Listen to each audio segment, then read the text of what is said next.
It's okay. I mean, I just. Yeah, no, I'll send it. It's great. We did a whole transcription of it, and that will be part of the issue. So I've turned on the recording. Okay. So, and what we'll do is we'll go through the questions that you saw and that we have discussed. We'll produce a transcript. Likely, I'll do a little editing or tweaking, or like have some questions from the transcript, and we'll send it then over to you, and you can edit and change, and until we get something that we like for the issue. Thank you so much for doing this, because it's so much easier for me. It's harder on you, but it's easy. So yeah. I realize that. Yeah, but it's worth it because we're excited to have this in the issue. So let's just start out with having you tell us about your experience with conditions. It's interesting because one of the things I did, which is why I asked you to send me the bio, is to look at what I wrote about myself and how I described myself in this period.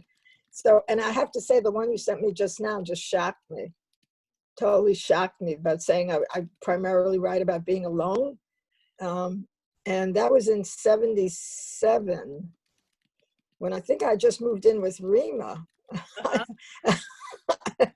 And there's also, I think in the next one or the one after, where I say, despite all other indications, I'm still a poet, which I think referred to the fact that I wasn't writing very much and I was doing a lot of shit work and stuff. So I have to say, it's at least 40 years ago. And in thinking about it, I realized to what degree there was a lot of blur in my memory of that experience. A friend once said to me that you always remember the pain and you forget everything else. And so to some degree, it was a painful kind of experience. It was very difficult when Rima and I broke up, and we broke up fairly, I don't remember exactly in relationship to conditions, but it was very difficult for a couple of years, as you can imagine. A breakup of two couples started a magazine, and then one couple is not working out. But I also remember sort of really feeling like it was a really important work. And I've always been just incredibly proud of the fact that I was associated with it. And in some way, I have to say, to some degree, I feel that, I was involved in sort of the groundwork at the very, very beginning, and which was like the first 6 issues, which was like 5 years. We were not able to do it any faster. I mean, I'm sort of amazed at what you do. We just couldn't do it. But, and of course, and Conditions' reputation just grew and grew. And I wasn't associated with editing when it was in that phase. So I feel like I've gotten a little bit of a free ride on it. But I am proud that, I was with it at the beginning, and it sort of set a tone. And what was that early vision? What did the 4 of you talk about? Do you remember sort of what and why? It was like, fools rush in where angels fail to tread. I mean, we sort of said, oh yeah, let's start a magazine. Mm-hmm. I'm going to give this as background, and you don't have to use it or whatever, but this is the way it actually happened. I came out in 1973. At the time, I was like 32 years old, and I had just lost my job at LIU, and I went out to Long Island. I was very confused about sort of what I was doing. Was I with men? Was I with women? Anyway, that was supposed to be my year in which I was going to find out about myself, and I was going to fulfill my fantasy of writing poetry by the ocean. So I got a house in Montauk. All the way at the end, I learned how to drive. I didn't know how to drive. I got a car, and I went out there to write poetry by the ocean. And while I was there for a year, I bumped into a friend who I'd been in group therapy with, my friend Kathy. And Kathy said she knew this dyke whose name was Blanche Wiesen Cook. Now, this is like in 1974. when she wasn't Blanche Wiesen Cook yet. And she was with a friend of hers. Oh, no, I'm really bad at names. Harris. It'll come back to me. Anyway, and there was a bar then that was called Patches. It was Chez Pat, so it was called Patches. And Rock the Boat was the main song of the summer. And, you know, like 50 million dykes would go in there. And Kathy told me about this, and then Blanche told me about this. Blanche was already with Claire Koss at that time. They were partners already. And I met Blanche, and I guess in the conversation, I said something about writing poetry, and she said, oh, you should come, when you get back to the city, you should contact a friend of mine I think she's forming a group. And her name was Joan Larkin. So I come back to the city and I connect with Joan Larkin, and she is starting this group. And in the group, one of the people in the group is Jan Clausen. There's 7. Now, at the time, we were all dykes, but we did some public readings, and we advertised ourselves as 7 women poets. We were not, I mean, everybody knew, I think, that we were lesbians, but that's not how I remember we did a reading at the Women's Coffee House, and it was advertised as 7 women poets. Jan, in the meantime, had gotten connected with Ellie Balkin. They'd become partners. And Joan had an idea of starting a press of just doing an imprint, self-publishing, but pretending that it was a press. And Joan and Jan wanted to publish their own books. And Ellie wanted to do a collection of lesbian poetry. And, you know, it's so weird looking back on it. I mean, seems so, also inevitable. And then I wanted to get in on it as well. And there was some issue about whether I should or shouldn't, but Ellie kind of pushed for me. And so I got in on it, and we each published our own book under the imprint of Out and Out Books. So there was Joan, Jan, Ellie, and me in this front one shot for me deal. And I think for Jan, I don't know if Jan did her second book with Out and Out or not, or she did it with something else. I don't know. I don't remember. But that's where and at the time I had already become involved with Rima, and we kind of double dated with Jan and Ellie. And at some point somebody said, it's like Judy Garland saying, oh, let's put on a show. Somebody said we should have a magazine. And that's really how it started. And that's how I met them. And once I think, I don't know how it happened. I think, you talk about success, we really stepped into it. With Ellie getting this interview with Adrian. The first 2 issues had Adrian's interview with her. Now that was a really big, big way to start. I'm not sure that I don't know how self-conscious we were. I mean, we knew it was big. Looking back on it now, it seems just amazing. And it was almost a guarantee of notice. Because Adrian was very, sort of emerging within the gay movement at this point. It was a very, very big deal. And one of the things I realized just sort of the other day when I was thinking about all of this is that we made ourselves important by being associated with her. I didn't really think about it that way, but we had real chutzpah. I mean, I put my poetry into an issue with Adrian Rich. I mean, it's ridiculous. That first issue, had I think an essay or a review by Jan. Ellie had the interview. I had my poetry. Rima had it. It's like we suddenly put ourselves on this platform. I really didn't think about it until the other day that there was something about, we made ourselves publicly important people and important writers.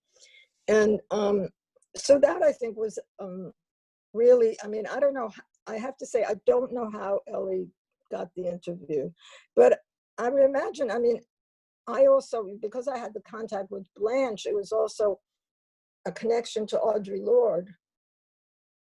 I didn't know Adrienne, but I remember bumping into Adrienne one time and saying, "Oh, Miss Rich, I admire you so much." And so and then I think that in the second issue, not only was there Adrienne's second half of the interview, but Ellie had, I think it was at an MLA conference, Modern Language Association conference, seen Barbara Smith speak and had asked her if she would write something about Black feminism for the magazine, and that appeared in the second issue. So that was, I think, when you look back on it, I mean, it was a whopping beginning. I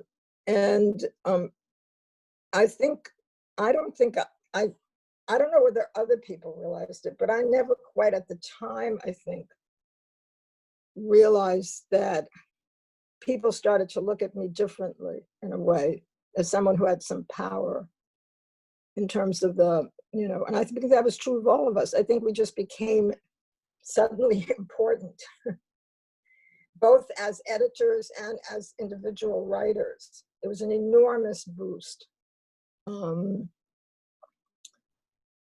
So that's how it sort of began. I think Jan and I, as writers, needed outlets, and we felt that we wanted to have that. On the other hand, we didn't want necessarily a lesbian magazine because of the commitment to women of color and to working class women, and we didn't want to cut out those possibilities by making it exclusively for lesbians. So I think it took us weeks to come up with that byline, a magazine of women's writing with an emphasis of writing by lesbians. I don't know how long that took to figure out how to say it. I think we were always perceived as a lesbian magazine. I think that was just, you know, when Melanie and I did the Tribe of Dina, it was not a lesbian anthology, but in a lot of reviews, it was referred to as a lesbian anthology because the two of us were dykes. And that happened, I think, with Conditions as well. Even though, you know, but I have to tell you, I mean, it was such an incredible thing. I mean, I think after the first issue, I got a letter from Tilly Olson about my Monkey House poems. Now, I mean, there was no way that would have ever happened in any other way. But I think it was Adrienne's interview that she probably, you know, so it was incredibly important. I think, and I think Ellie deserves credit for that because it was it gave the magazine an enormous amount of stature from the very first issue, and I think that was strengthened by whatever. If people, I mean, the commitment with the essay from Barbara in the second issue, I think also signaled the direction in which the magazine was going to go. So I don't know if that was a long intro into how the four of us got together. Yeah. But it was interesting. And would you talk a little bit about your politics at that time? My own? Your or just own the group? Sort of how you saw the group's politics as well. Well, you know, I have to say I was,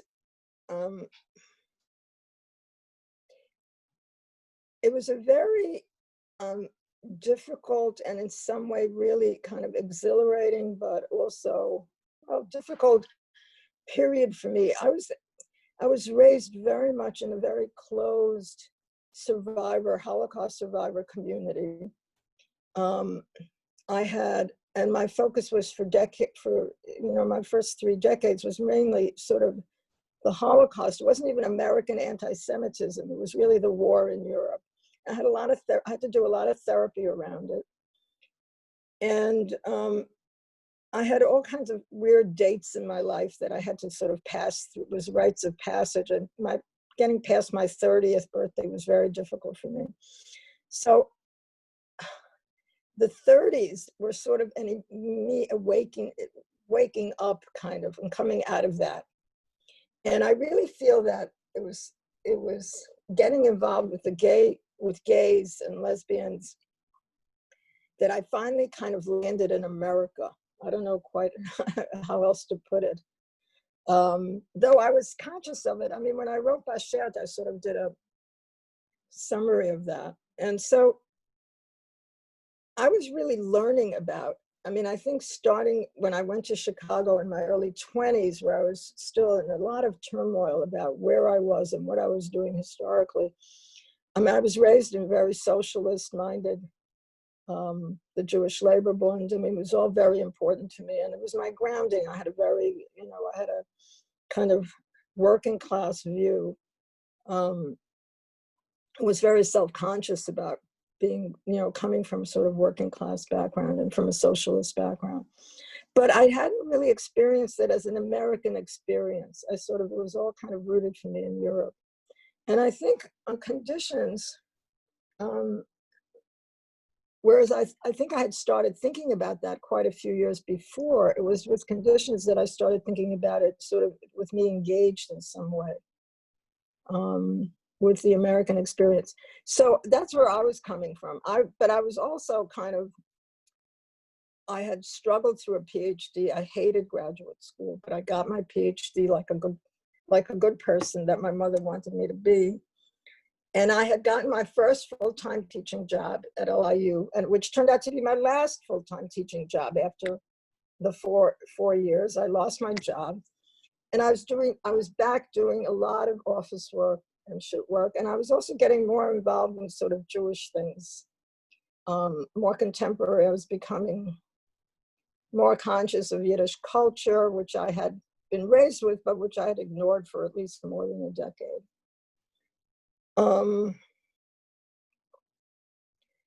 And so Conditions was kind of I kind of felt like a novice, like I just stepped off the boat.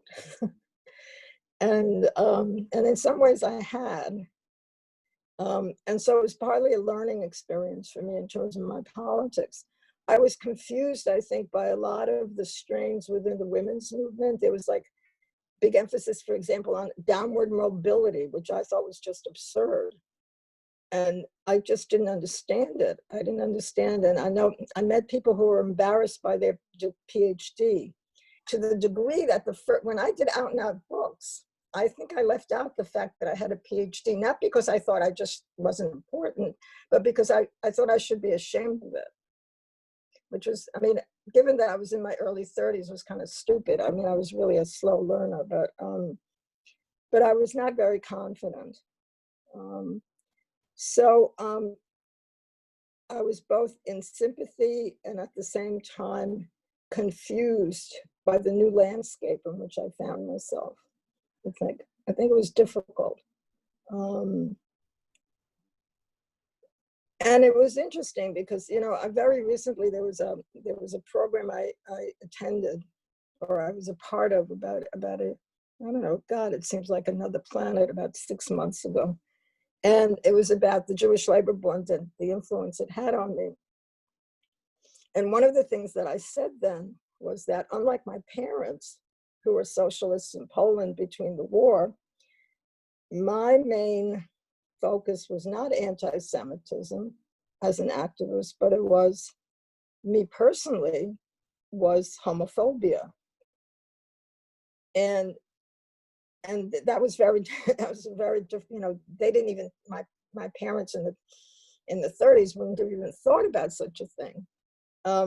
So that was partly it, I think, just sort of trying to figure out what my politics would be. And in fact, one of the things that happened with Conditions 1, I lost another job because I was outed by the magazine. Somebody leaked to these people, and I sort of lost my second career at that moment. I'd lost my first job. I went to LA, I went to Long Island. I came to Montauk. I came back. And so it was sort of interesting to me to be actually involved in something that was both looking outward from me, looking at other people, and also looking at myself in a very different way and where I fit in. Because I think up until that point, I always considered myself to some degree an immigrant. And I don't really, I mean, some people say you're always once an immigrant, always an immigrant, but I really view myself as an American. I mean, I feel I'm rooted in American history and whatever since that time. But I think up until then, I don't think I felt that. And I think Conditions was for me personally, was part of that integration into the sort of American struggle for whatever. I don't know if that's clear. And so I think, I mean, it was interesting because we were the collective was 3 Jews, 1 WASP, 2 PhDs, 1 PhD on the way. Rima was working on her PhD, and Jan was a dropout, a college dropout. And there was a huge age difference between, I think Ellie and I were pretty close in age. I think maybe 1 or 2 years apart. I'm not sure who's older or who's younger. And Rima was about 6 or 7 years younger, even more, maybe 10 years younger than me. And Jan was about 14 years younger than me. So there was this age differences also in terms of experience. And we had different backgrounds, economic backgrounds, I think. And so we brought all of that to the table. I mean, you don't leave it at the door, that's for sure. And we struggled. And I think it's amazing that we produced the kind of work that we did at least during the 5 years that I was there. I was really proud of it. And I thought we did a lot of good. I mean, I thought it was useful. I thought it was artistically really wonderful and just in discovering and giving space to some wonderful writers that, and I think that whole legitimacy, because eventually Alice Walker had something in there, Audre Lorde, I think in one of the 3rd and 4th issues, I think had a piece about having a son, how she dealt with having a son, or essay about that. So I don't know. It was all looking back on it. It was pretty heady, but it felt pretty grungy at the time. I mean, it was really hard. I mean, it was really hard to get it. I mean, as you can see, we did 6 issues in 5 years. I think Condition 6 was after 5 years. I mean, and they were mammoth. They were not small. I mean, Condition 6 especially was very, very big. And I remember even the first time I read one of Dorothy's short stories, I'm working on my charm, and that was for Condition 6. I mean, it was such a blow. I mean, I was so blown away. It was so, I don't even know if I had actually met her at that point or not. But I remember the story and remember thinking, this is really terrific. That was also interesting. At the beginning, we didn't get a lot of fiction at all. We got tons of poetry, very little fiction, and we kept complaining about it, that we wanted fiction. And then suddenly there was this huge surge of fiction, I think because people realized they had a chance of being published. Mm-hmm. And so that's why Condition 6 happened. But at the beginning, we really didn't. We were always struggling to try to get some fiction in there. And I think it was because women just didn't think that I don't know if they weren't writing at all, or if they were writing but not sending it in. But there was this big rush, so that by Condition 6, we had a lot of submissions. Mm-hmm. And how did you all learn the skills and get the money together to publish the journal? I don't remember the money business. I know we did some fundraising. The skills, you know, I don't know what skills you mean. I mean, three of us were in academia.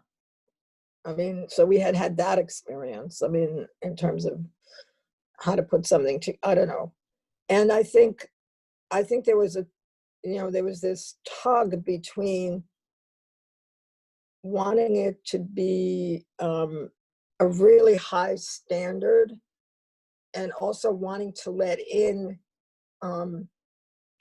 material that might not be as polished, but was politically important or subject matter important, whatever. And I think there was always that tension. And I think, frankly, a lot of it was sort of came out of our own needs. Like, what did we want for ourselves, both as writers and as so on? So, like, we knew we wanted reviews, for example. And we were committed to not doing any bad reviews. There was no point in wasting space on something you didn't like, unless there was going to be some real issue that and we didn't want to cover books that were being covered by everybody else.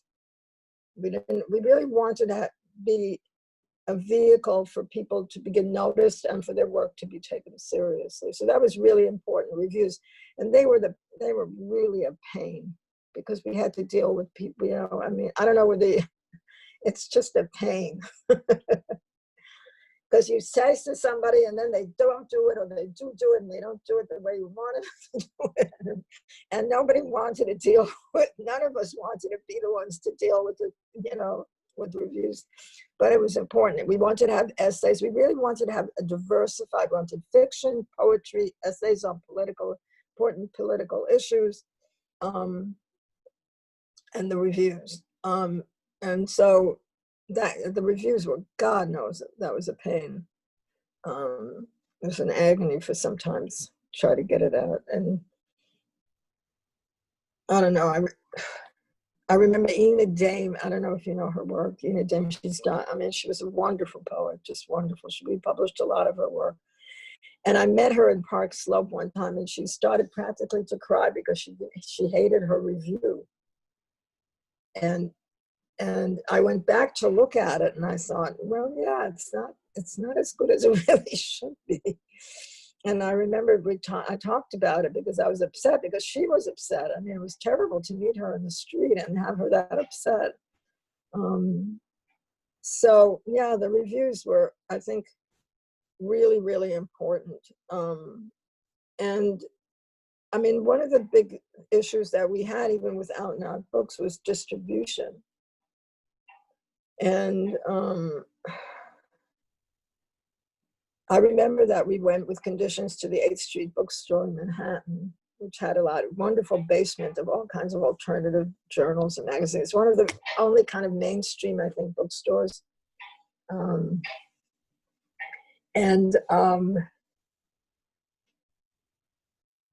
we put it there. But it's slowly, certainly, one of the things that happened, and I think that helped both Sinister Wisdom and other places, was that there was a buildup of women's bookstore, feminist bookstores, women's bookstores, distribution. There was distribution organizing, and there were lots of rags. I mean, lots of newspapers to advertise in, to ask for them to run reviews.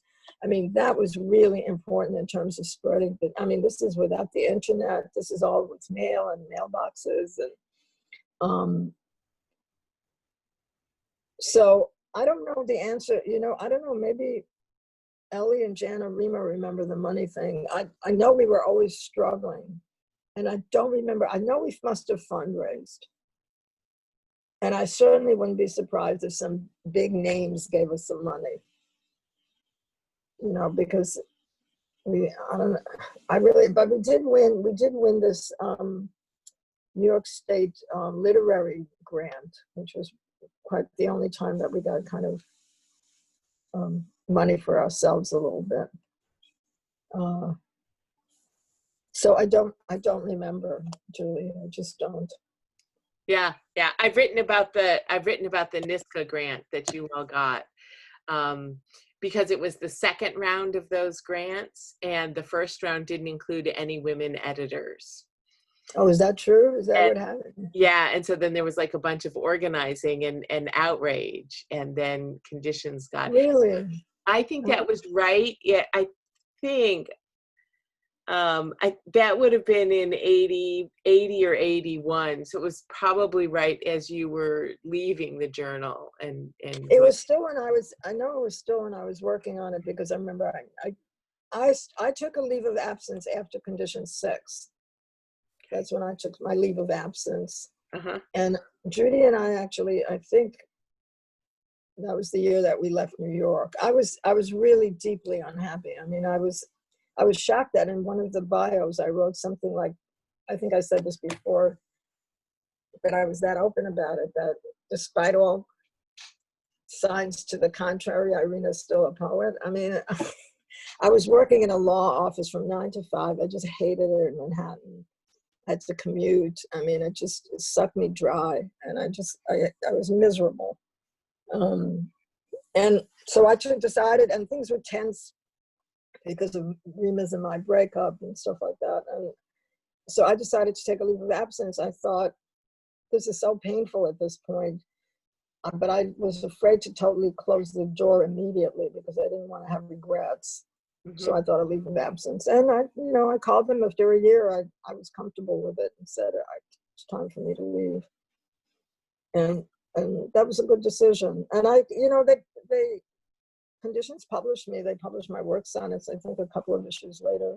Mm-hmm. And Cheryl Clark wrote one of the best reviews I've ever gotten.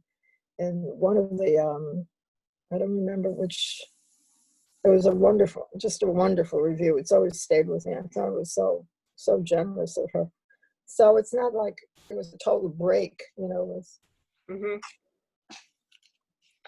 And what, so you talked about the reviews. Do you want to talk a little bit about what it was like to be responsible for editing and publishing other people? How that shaped you as a writer? Well, we also had this policy that we had to write something nice to everybody.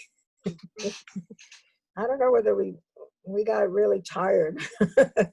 And I don't know. I don't think that I don't feel like I personally,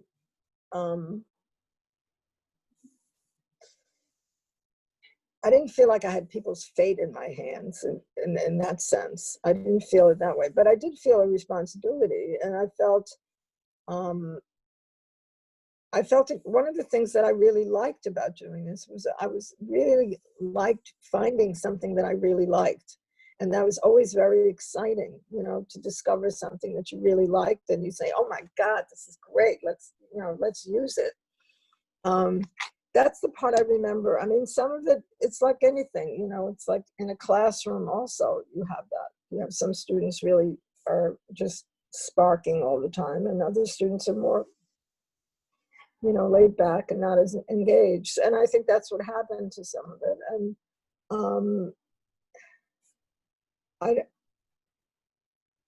for the most part, it was not a difficult, I think, as with a lot of collectives, you agree easily on 98% of the time, and 2% of the time is what you spend all your time on 2%. Like somebody wanted something and you didn't think it was really that good. And so argue, and is it politics or is it aesthetics? What's the primary thing here? Is the politics, even though the aesthetics aren't so good, is the politics so important that you should really publish? I mean, those are the kind of tugs and pulls. And also, I think we did take, what felt kind of important was the reviewing, because how many books could you review? You could review, 4, 5, 6 at most, probably. And so rejecting stuff for review, I think, was something, because we knew that the review was very important. That was going to give somebody, visibility. And that was really important. So I think that was harder in some ways to whittle down. I mean, it wasn't, when you have stuff that you don't feel is really up to par, and we all agree on it, that's not hard. What's harder are the sort of well, you know, those are the hard ones. Yep. Cases on the line. Yeah, sort of. You don't know which way to fall, and you don't know if you're doing a disservice to the issue because it's not well written, and at the same time, nobody else is talking about it. I mean, it's like we go around in circles with that. So, so I think in some ways the reviews, and also making sure that the reviews were what we wanted. You know, sometimes people just summarize. Sometimes people, you know, I don't know. They were a pain. Yeah. So how did you all decide to do Conditions 5? How did that come about? I think it was probably suggested, or we thought about this earlier, and I think it was because of partly because of Barbara, that Conditions 5. I mean, it seemed like that was an appropriate thing to have, and it certainly wasn't going to be edited by us. So it seemed like a good thing to do. We had some tensions. We had one tension of one poem, which I decided not to look up. I don't know. We were arguing about whether something was anti-Semitic. And to tell you the truth, this is interesting, that I don't even remember how we resolved it. I think we just left it, and maybe somebody put a footnote. I don't know. That some people thought this. I don't remember, to tell you the truth. I know that feelings ran rather high. Let's put it that way. And I just don't. I don't remember the details. Maybe Ellie and Jan and Nina remember it better. But it was, I mean, it seemed like that there was, it's funny, you know, sometimes you just know without knowing that there's like something happening, and Conditions like 5 like seemed like that was the right thing at the right time at the right moment. And that was really also important, I think, for the magazine in terms, and I think that also pointed to a kind of inevitable, and I don't mean that in a bad way, but pointing to the diversification of the editorial board. I think my leaving accelerated that, because they couldn't continue with just 3 people. It was hard enough with 4. There was no way they could go on, I think, with 3.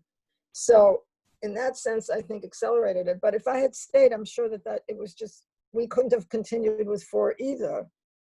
And that's the direction that we would have wanted to go in, and particularly after, you know, having produced Conditions 5. So it sounds like from the beginning, it was really important to you all to include the voices of women of color. And yes.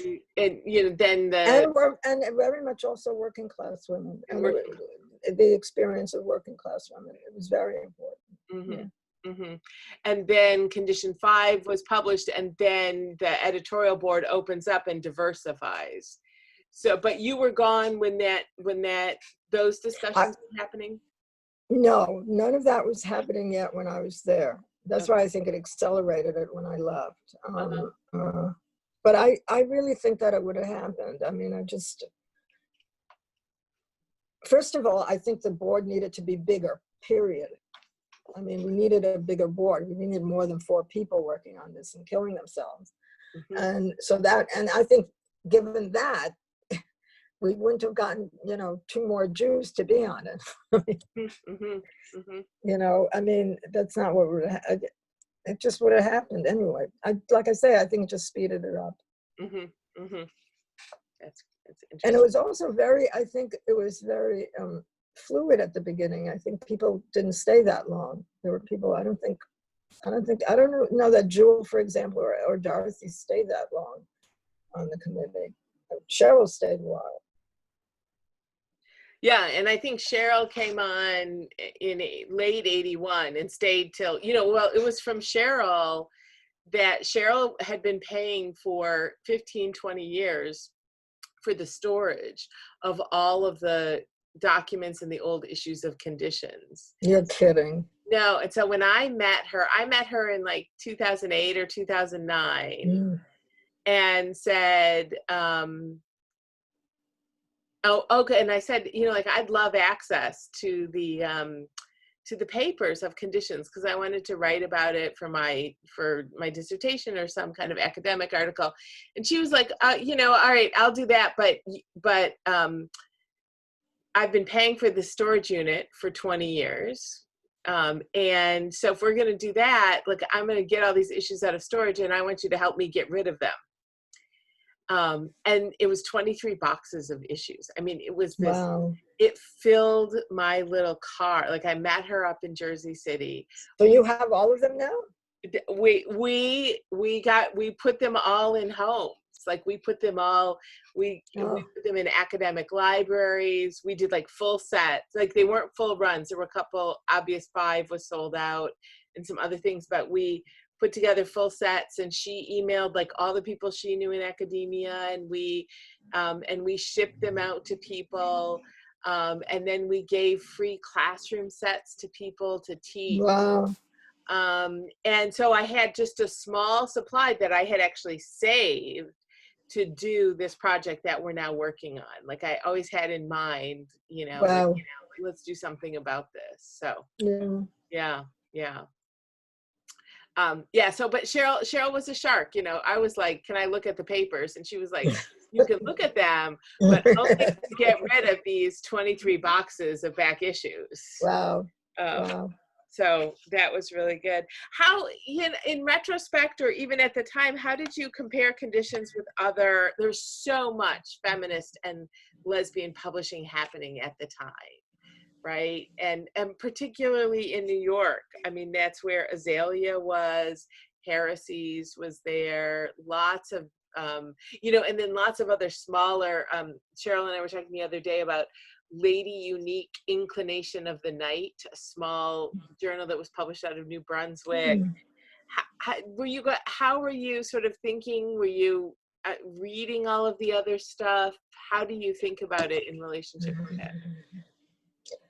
I don't really totally remember. I know that we were certainly in touch with other people. I mean, and we were like, we met Judith McDaniel and Maureen Brady. We published something of Maureen's, I think, early on. I think there was, I don't know that I measured anything. I don't think we compared it. I didn't compare myself. I didn't compare conditions to other things. I mean, I thought we were doing our own thing in a certain way. I think we produced a conservative looking magazine when I look at it now. I don't think it was very daring visually. Let's put it that way. Would you agree? I would. Yeah. It looks very traditional in some way when you open it up, kind of. You know, here are the poems, here are this, here that. Yeah. And so I think, I'm not sure to what degree that was conscious. I really don't. I don't remember whether that was a conscious thing. I remember I always loved the first cover. I always thought the first cover was great. That picture of that body, sort of. I always liked that, sort of almost the best of all the covers that we had. But at the same time, I think there was a seriousness about it and an earnestness about it. I think we weren't playful enough. We were all very, very serious. I wish we'd been a little bit more playful. But I think there was a sense of trying to make this legitimate in a way, like being a journal that addressed all these various issues, but being legitimate, looking legitimate. I don't know whether the other three would agree with that, and to what degree that was a conscious thing or not.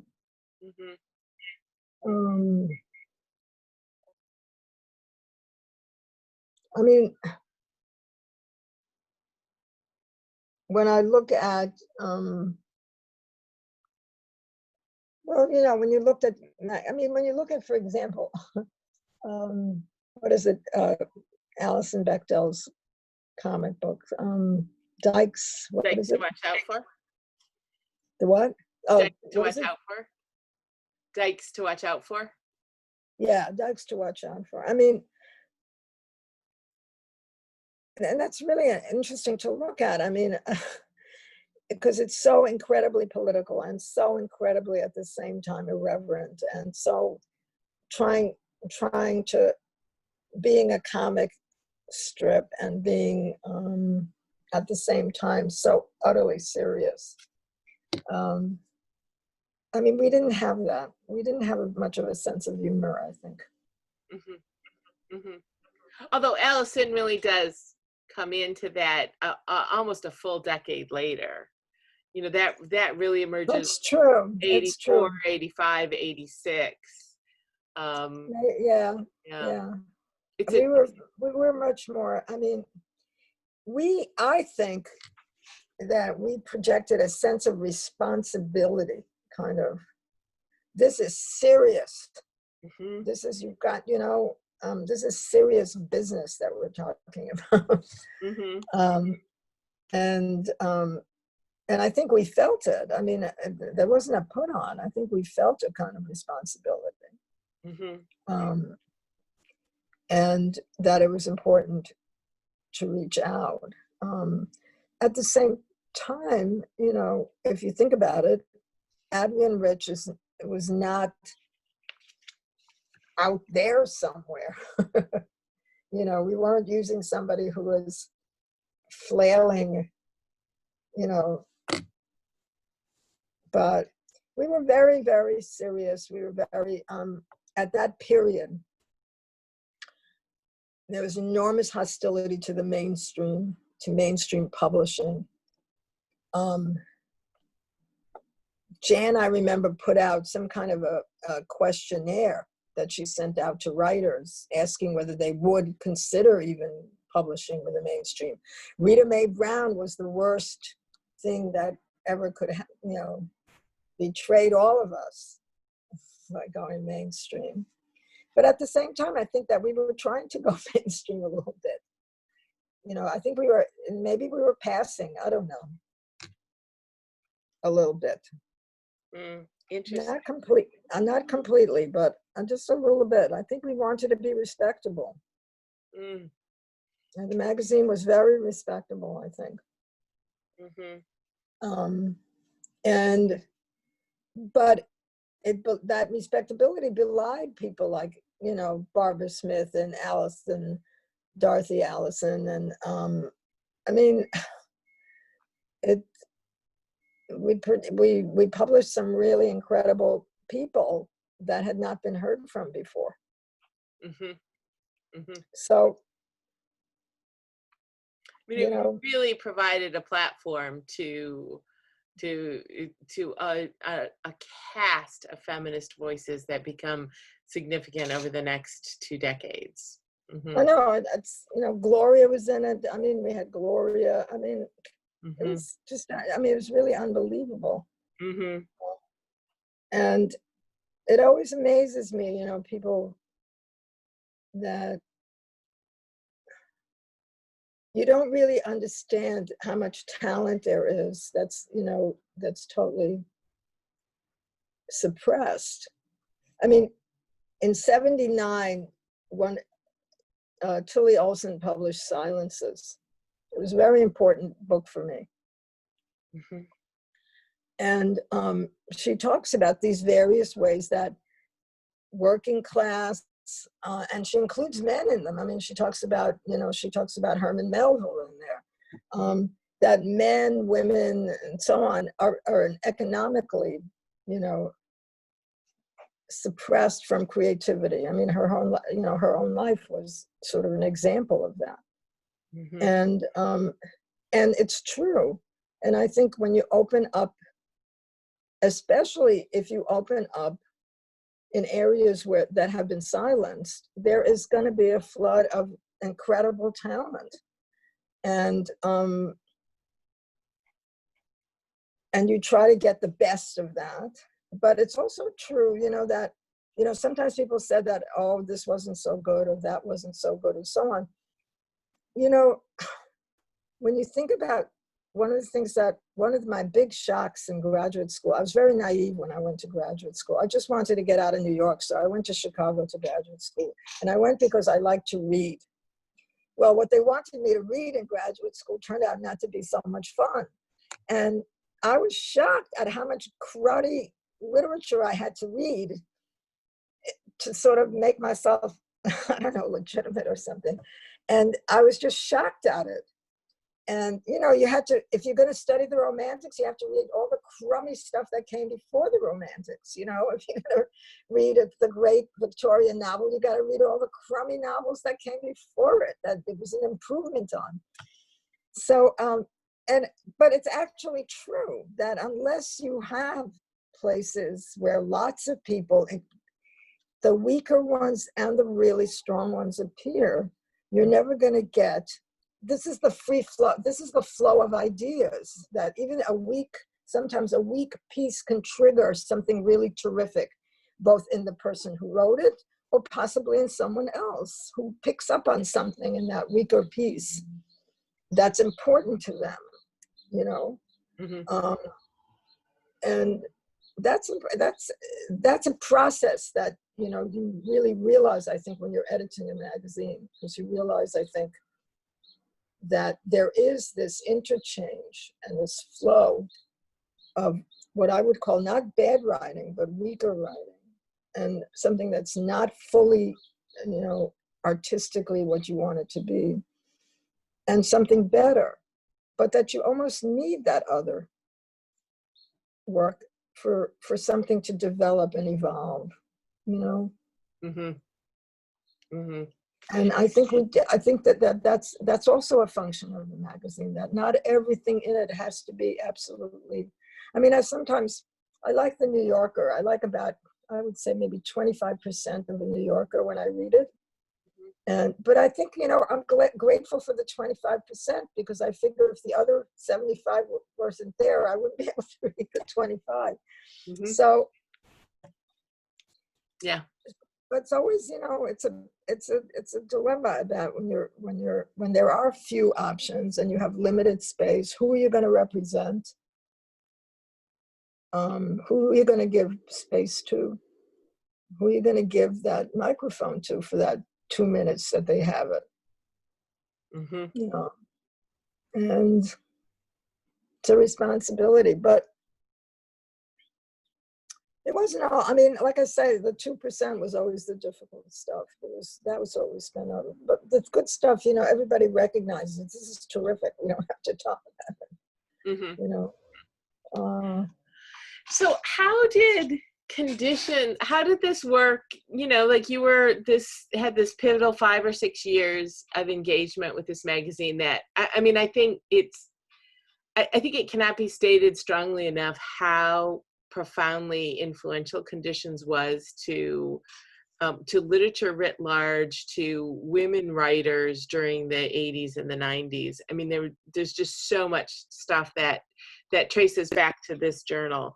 But one of the things I'm curious is how this work shaped your work in the subsequent decades. Because I think one of the things, and I think my dear colleague Shromona probably doesn't know, that she is on Zoom with one of the premier Yiddishists, and like one of the people sort of who saved Yiddish as a language and as a literature for the world, right? So like people You blanked out just then, and so you froze, so I don't know what you said.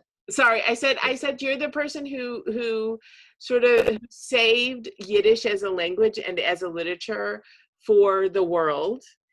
Like you're not quite, but you're one of the but you're one of the people who's really done that, right? And I think that you have this sort of protean career as a writer and editor and intellectual that has different parts that people don't see all of them.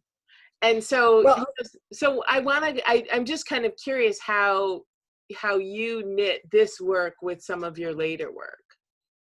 Well, I think it was, I mean, I think it made me fall in love with publishing. I mean, I think if I had an ideal way of living, I would have had my own publishing house. I mean, I love producing, and I continued in various forms. I mean, within about a year after I left Conditions, I was involved with Adrian and 6 other people, including Melanie K. Kantrowitz, in the Vilde Chayas. And that's when I met Melanie, and out of that grew the Tribe of Dinah, which we co-edited. I mean, and she was editor of Sinister Wisdom at the time. Mm-hmm. And we actually physically put together the Tribe of Dinah as a special issue in Sinister Wisdom. It was a double issue, the original book anthology. We literally pasted it. I mean, we sat in Maine for 3 weeks in a motel and worked with someone day in and day out. I mean, it was just incredible. So, and I've done, I mean, whatever I've been involved in, I was involved with the Jewish Women's Committee to End the Occupation. I produced newsletters. I mean, I did them myself. I was in Jewish Agenda. We produced at least 3 printed things. I did a conference on women in Yiddish. I produced the book. I made sure that National Council did the book, and I edited it. So, I mean, I think that's one of the ways. And I was in Yiddish. I mean, I was very involved in the Tribe of Dinah. I put in for the first time some Yiddish women writers. That's my main contribution in Yiddish. Has been really to focus on Yiddish women writers. And now it's like practically a cottage industry. I mean, in academia, every other person is translating now Yiddish women writers. Mm-hmm. But in 1982, 83, nobody was thinking about it. Mm-hmm. So I think, I mean, I got the bug there. I liked it. And I think, like I say, if I had to be politically active, that's how I would be politically active, is producing the literature and pasting things up. Of course, you don't do that anymore, but God knows what we'll do after all of this. But so it was very, I mean, I sort of found my niche. I mean, I always wanted to have a publishing house. I mean, that was my dream. That was the one thing that I didn't do that I wish I had done. I wanted to have a Freien Verlag, which means women's press in Yiddish.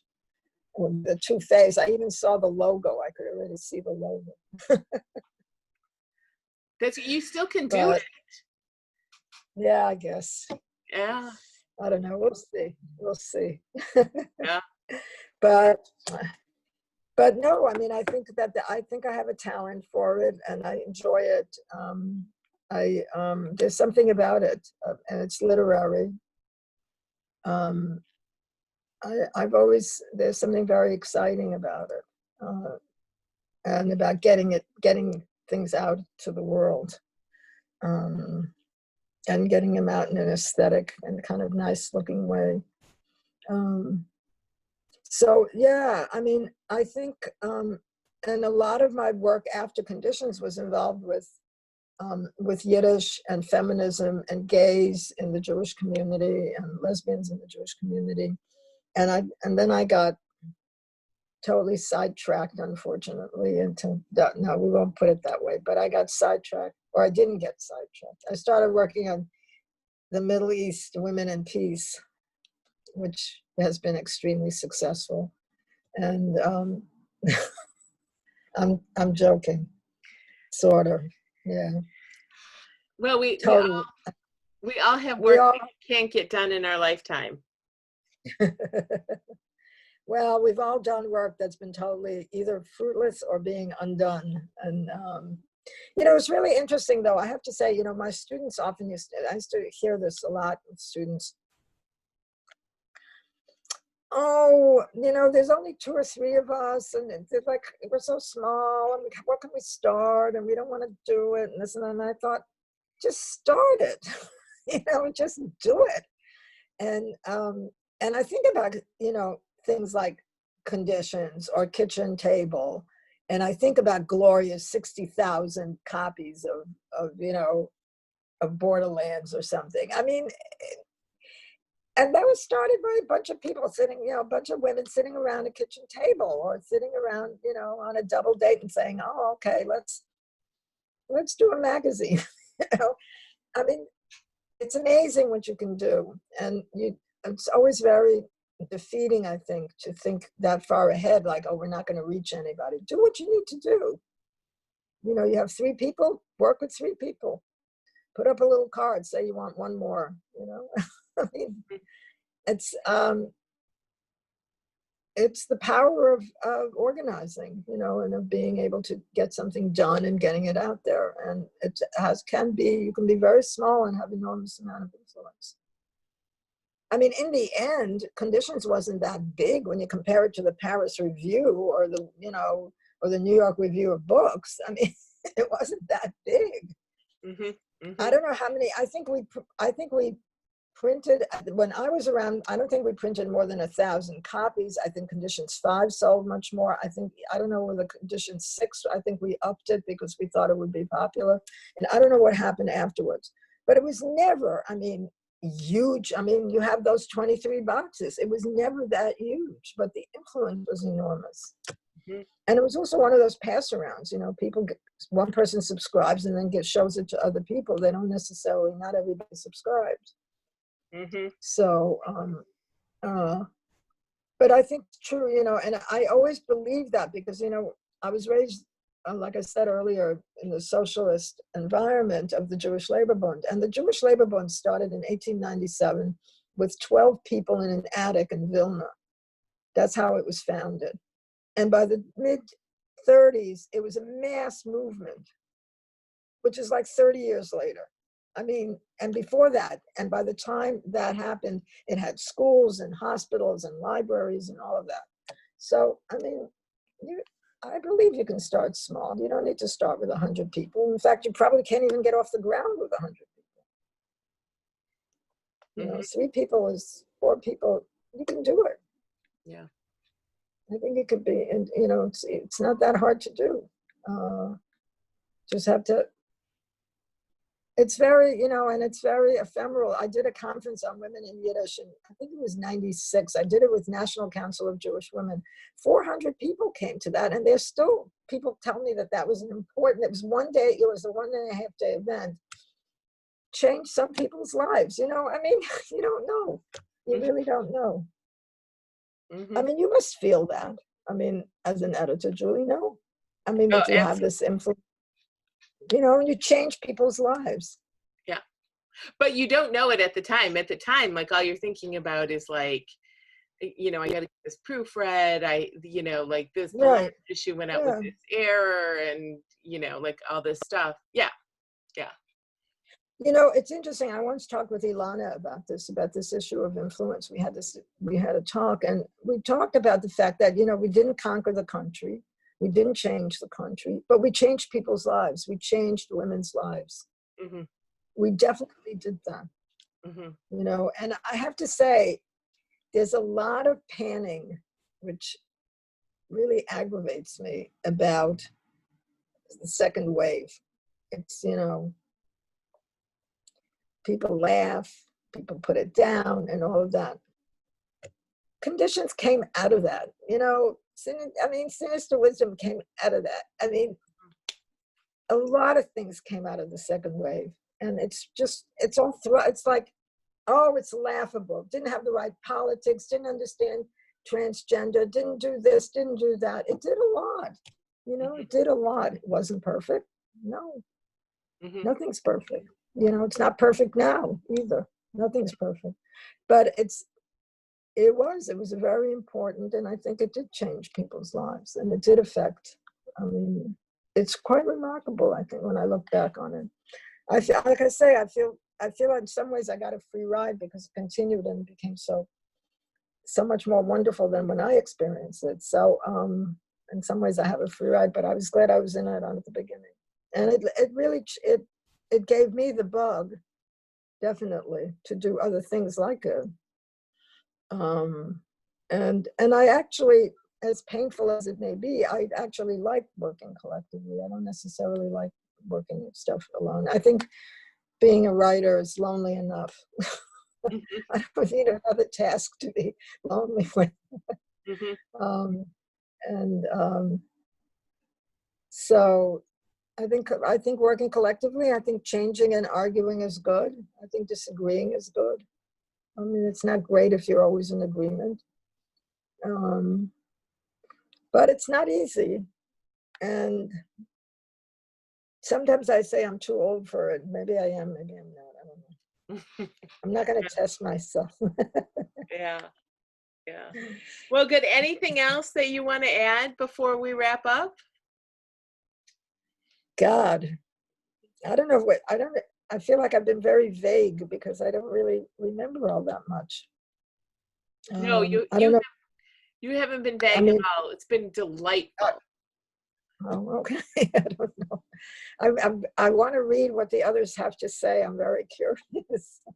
Yes. At some point, I guess I'll see it. Yeah. Did you find Rima, by the way? Did you find her?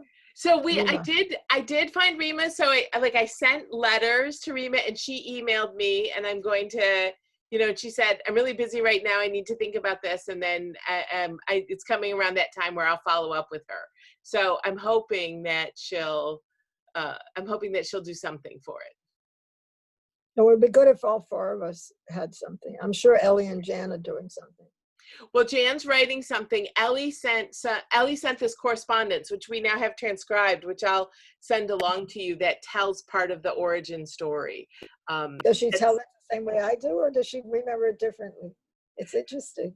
Well, she said it's there, I think the broad, Shromona, you can say if you agree or not. I think the broad story is similar, but these letters sort of also show she had been asked to be the poetry editor of Sinister Wisdom, and said no, she didn't want to, that she wanted to do a journal with people who were like geographically closer with her and more politically aligned. Oh, that's interesting. I don't remember that. I don't know, maybe she didn't tell us. I don't remember that. Yeah. Ellie was really important. I mean, like I said, she got the interview with Adrian. I have no idea how she got that. Yeah. And she did not know Barbara Smith. I mean, she approached Barbara Smith and convinced her, and that was really obviously historically totally important. Yeah. So I think, and she also pushed for me to be included in Out and Out, which is a little bit of a whatever. And yeah. She and I didn't agree a lot about a lot of things, but I haven't written to her. I hadn't seen Ellie in a really long time. And right after Trump was elected, there was this big kind of, people just came out, a spontaneous thing by the Statue of Liberty in New York. There was tons of protests kind of. And I bumped into her. I hadn't seen her in a long time. And we talked a little bit, and I told her I was teaching one of her favorite books, which was Joe Sinclair's The Changelings. And she said, oh, I wrote something about that. And so I said, well, I'll look it up, maybe I'll give it to my students. And what happened was that, I don't remember, something happened. I fell or something, and I couldn't teach the last class where I was going to teach her. I read it. It was wonderful. And so I never taught it because I think I told you, Julie, I had all these deaths very close together, my partner, my mother. I mean, it was really, and that all was going on at the same time. And I've never written to her because I really feel that I loved the articles. I mean, they were so, though I don't totally agree with her. I think she downplays the class stuff in that novel. I think she focuses primarily on racism, and I think there's a tug of war there about the class issues and within the Jewish community, because the rich Jews move away and the poor Jews are the ones that are left. So, and she doesn't really discuss that. I mean, she mentions it, but that to me is a very important part of the novel. But anyway, I've always felt that she was a fabulous critic. I mean, she always, whatever she wrote. and she just didn't do enough of it. I wish she'd done much more. And when I read that on this thing, I have to write to her and tell her, because I always felt that it was really a loss to all of us that she didn't do more of it. And I think it was her calling, but she didn't want to do it. Yeah. So I guess it wasn't. I guess it wasn't. Yeah, she really is an extraordinary critic and reader of literature. Yeah. So yeah, okay. So okay, that'd be interesting. Yeah, well, we'll get this transcribed, and likely, as I said, we'll send you like a raw transcription and then one that's shaped a little bit, because I am an editor, and I won't be able to help myself but from shaping it a little bit. But you can make, you'll make changes that you want, and we'll work together to get something that works. Well, I'm only interested. I mean, what I would only change is if something I think gives the wrong impression, or it seems factually wrong. I mean, I'm not interested in, I don't, Yeah. So thank you for doing that. It seems like a lot of work for you. Now I'm free as a bird. Well, that's good. You can go write more and assemble your work. Like, we're going to talk next over the summer about a Sapphic classic for you, and we've got lots of other things to talk about. So that's why we Thank you so much. I mean, I'm so grateful to you. Yeah. Thank you. You're going to do all this miserable work. No, I'm excited. This was so amazing. This was absolutely amazing to sit through. Thank you. Well, you'll get there. Don't rush it. Yeah.